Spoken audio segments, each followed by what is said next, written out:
In RPG games, there will always be debates over whether it's better to have more defense or more attack. I've always felt like the best offense is a good defense, so today, we're going to look at a build for Destiny 2's Warlock that's based on staying up close and personal with my enemies, but also staying safe and healthy. Let's get started.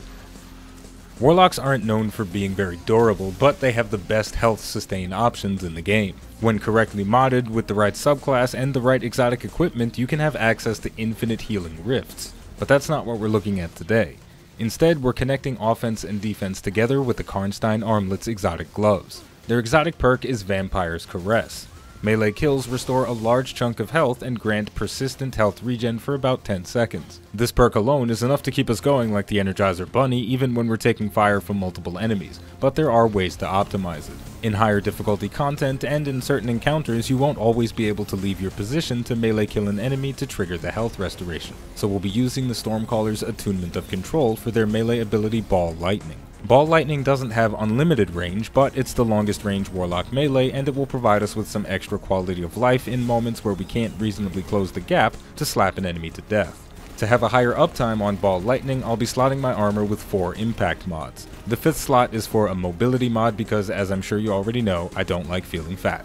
Those 4 impact mods reduce our Ball Lightning cooldown to 37 seconds, which is still long, but the Attunement of Control has a passive ability called Ionic Trace, which will reduce that even further. Killing an enemy has a chance to spawn an Ionic Trace that, if collected, will restore energy for all abilities. For armor perks, there isn't anything that I think is necessary to this build's success, but the perks I've added make the build feel more well-rounded. On my helmet, I have hands-on for bonus super energy on melee kills. On our gloves, Impact Induction reduces our grenade cooldown by about 8 seconds on melee hits. And our class item has Innervation, which reduces our grenade cooldown when we pick up Orbs of Light. Now, let's get out into the field and test out the build.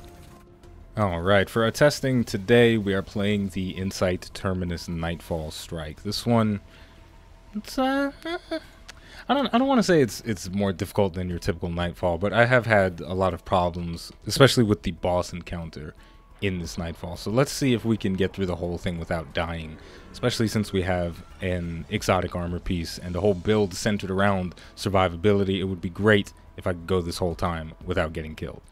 Let's make it happen.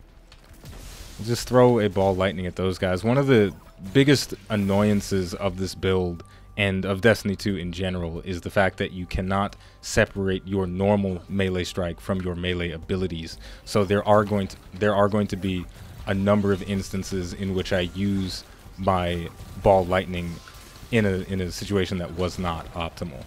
Now we do have Vampire's Caress active right now, so we can play a little bit more aggressively than usual, or if we make a mistake, it'll get covered for us because of the persistent health regen effect. So right now, we can push in, and we can deal with these targets very aggressively.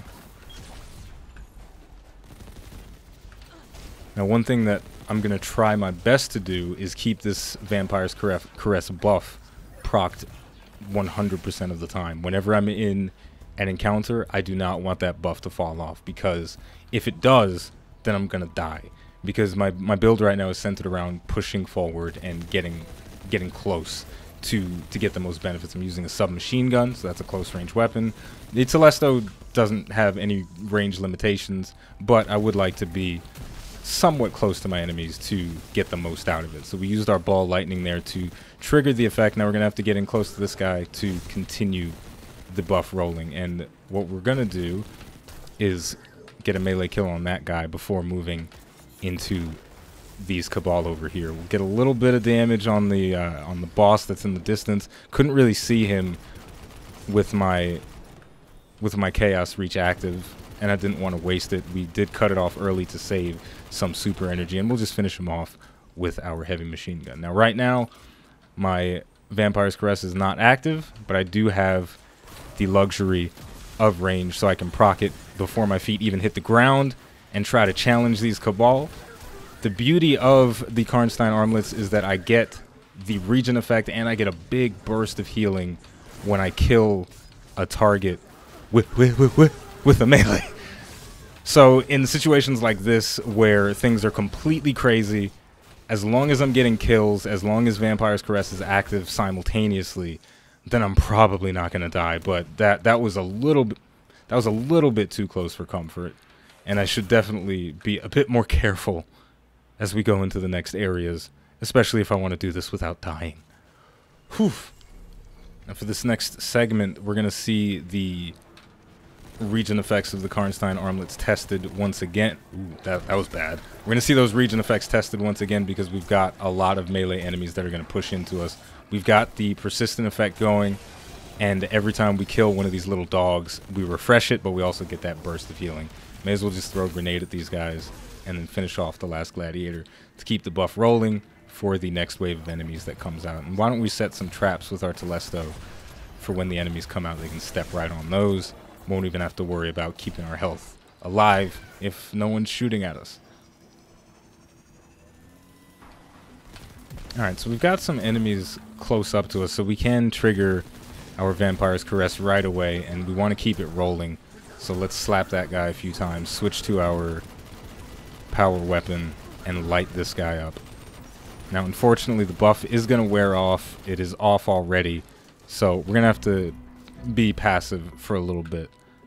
Don't want to make any irrational plays. Don't want to do anything crazy. Yeah, we've got a lot of Cabal over there. Let's get back to cover, activate our Rift to heal back up. We do have Ball Lightning available, so we could push out, get a kill, trigger the effect. There we go. Vampire's Caress back on, and we're good to go. Keep the buff rolling as we fight. Take out that major. Now we switch back to our power weapon to finish off the wanted enemy. That was good. That was good. And that right there, I think, is the beauty of the Ball Lightning ability and the Karnstein armlets. In that situation, if I would have run out of cover and just tried to get a melee kill on an enemy, there's a very good chance that I would have messed it up and I would have died. So I'm glad that I was able to stay put and play it safe. And that's why I enjoy this build so much. That's why I enjoy the Ball Lightning ability so much, because it allows me to not put myself in unnecessary harm's way. Now, I really want to keep the buff rolling, so I'm going to go out, push out, and trigger it on that guy. Let's try and keep it rolling, because we've got a lot of enemies to deal with. The Ball Lightning gonna activate, even though I would have much rather just slapped that guy in the face. But it is what it is. Again, that's one of the major flaws of Destiny. Now we've got to get to cover because our Caress is down, but that's okay. Our Ball Lightning is down as well, but an Ionic Trace is making our way to us to shorten the cooldown by a few seconds. We'll just play passively until we have a safe opportunity to push out again.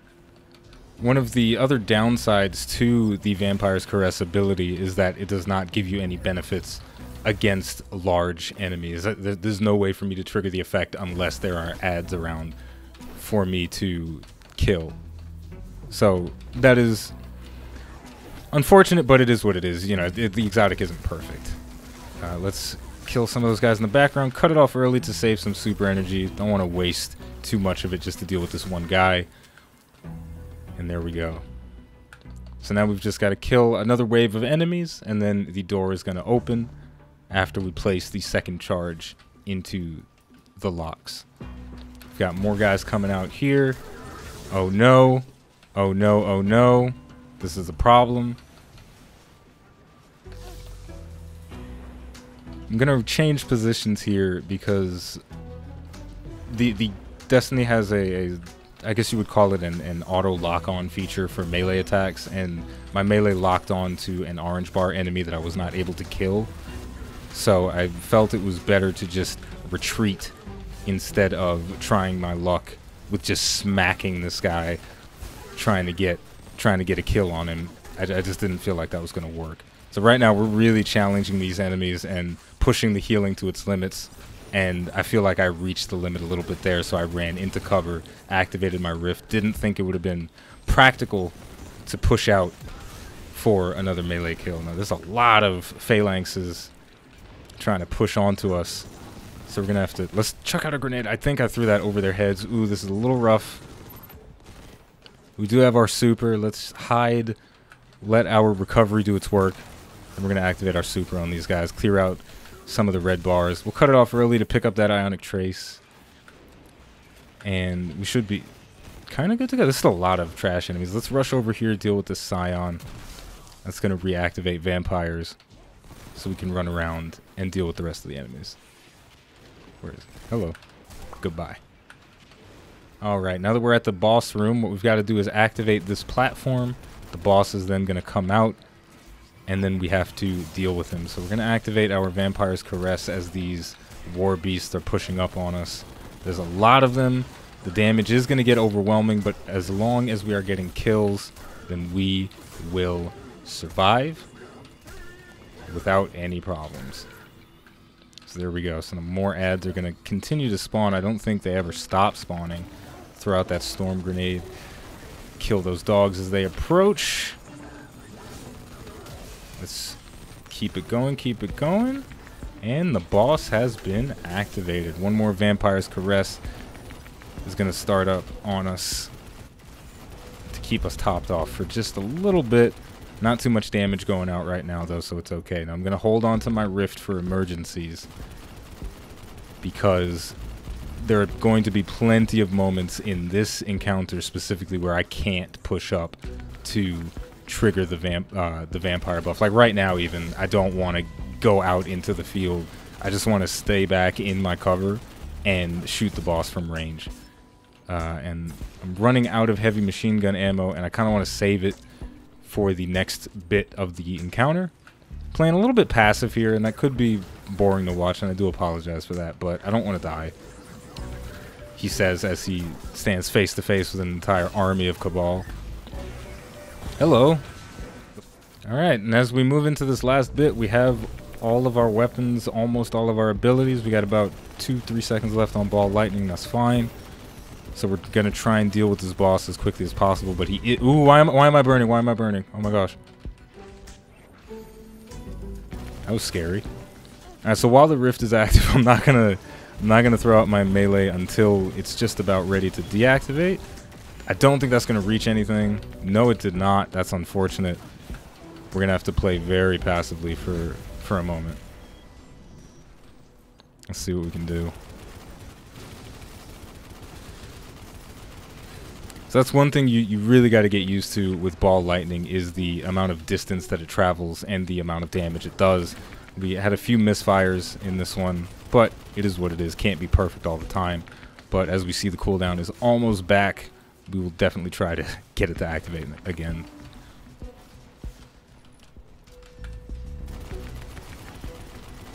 God, what? You know what? I think we can kill with this. It's not gonna kill. Okay, we got it, it's fine. We definitely choked a little bit there at the end. We missed 2 Ball Lightnings that would have been nice to have. It ultimately didn't cause us to die because I wasn't playing like an idiot or anything like that, but I think this was a very strong showcase of the amount of healing that you get from the Karnstein armlets. It kept us alive in plenty of situations where we would have normally died, and it's a lot of fun to play this way. It's a lot of fun to go around slapping enemies and feeling like an unkillable juggernaut. I don't think we need to go into a lost sector for this one, because the build, it really shows its true potential when you are in higher difficulty content like the Nightfall, the Prestige raids, and things of that nature. So if we go into a lost sector, we're not really going to see the true potential of this exotic equipment come into play. But take my word for it, and take the evidence that we saw from the gameplay that it's very powerful. The amount of healing that you get is amazing, and it's an exotic equipment that's totally worth using, especially with the Ball Lightning. Makes it easier to trigger. You don't have to be as reckless and as aggressive, and it's great. Works out. And there we go. That's going to do it for our build for today. Again, it's incredibly powerful, and if you're tired of dying, this is definitely a great way to play if you're a Warlock. Before we close out completely, there is another sustain-oriented Warlock build that we're going to talk about next time, and there are more Titan builds to come in the future. I don't play my Hunter enough, so I don't have any completed builds to share with it, but maybe when the next part of the Season Pass gets released, I will experiment more with it and complete some builds to show you guys. Now, last but certainly not least, if you'd like to provide more support to the channel than you already do just by watching, subscribing, liking, and commenting, head over to patreon.com/iBluairJgR and become a patron. As always, the name of the game is Destiny 2, the name of the channel is iBluairJgR. Thank you for watching, and I'll see you next time.